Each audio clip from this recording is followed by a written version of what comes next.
কোরবানির হাট ও ঈদের ছুটি পর্যন্ত চট্টগ্রামে ৪ স্তরের নিরাপত্তা ব্যবস্থা জোরদার করা হয়েছে। এছাড়া পশুর হাটে চাঁদাবাজি বন্ধে গোয়েন্দা কর্মকর্তাও চলমান রয়েছে বলে জানিয়েছেন চট্টগ্রাম মেট্রোপলিটন পুলিশের কমিশনার কৃষ্ণপদ রায়।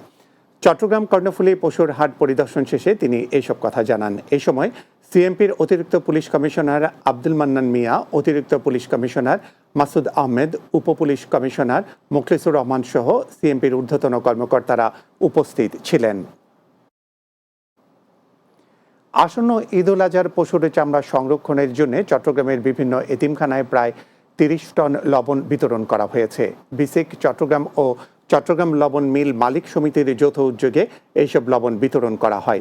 এই সময় উপস্থিত ছিলেন বিসিকের ডিজিএম নিজামুদ্দিন, মনিটরিং কর্মকর্তা মোজাম্মেল হক, লবণ মিল মালিক সমিতির সভাপতি নুরুল করিম এবং সমিতির সদস্যরা সহ লবণ সেলের কর্মচারীরা।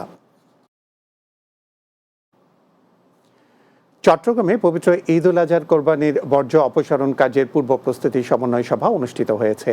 দেওয়ানবাজার ওয়ার্ড কাউন্সিলর চৌধুরী হাসান মাহমুদ হাসানির তত্ত্বাবধানে অনুষ্ঠিত সভায় প্রধান অতিথি ছিলেন চট্টগ্রাম সিটি মেয়র রেজাউল করিম চৌধুরী। এছাড়া চট্টগ্রাম সিটি কর্পোরেশনের panel mayor Bagmoniram ward councillor Giasuddin Chowdhury এবং আলকরণ ওয়ার্ড কাউন্সিলর আব্দুল সালাম মাসুম সহ অন্যান্যরা উপস্থিত ছিলেন।